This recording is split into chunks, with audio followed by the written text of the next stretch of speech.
I'm here to show you an apartment complex that's more than that. It's built to be like a village, and it's been designed to reflect the suburb where it sits.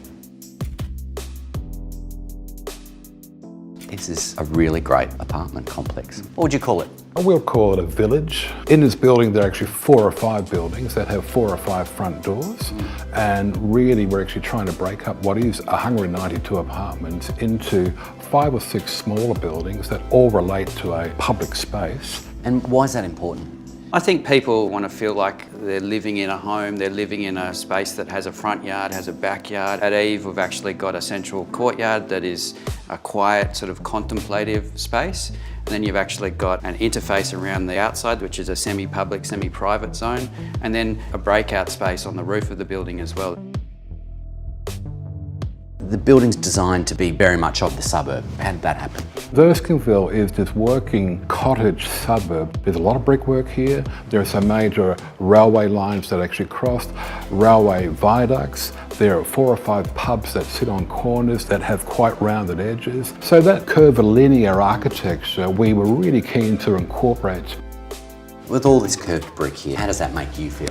I think there's a softness about curved architecture that's actually really pretty. Just relief as well, that it's not so hard-edged. It actually gives a bit of a natural sort of feel to things as well. Let's talk about this section here. We've always talked about a mouse hole. It's a curved area that actually breaks through a form, and that curved area does give you the sense of intimacy. It's looking back at those railway viaducts, and it's reinventing that in a contemporary way. It's a warm sort of a hug. It's exactly a hug. To me, it's like this is a public space that feels like I'm in someone's lounge room.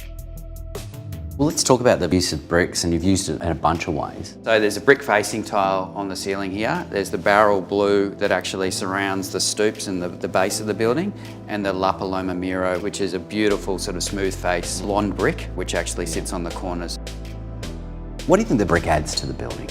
I think it's something familiar for people as well, and the fact that it's actually something that's quite tactile and you can actually see it and feel it.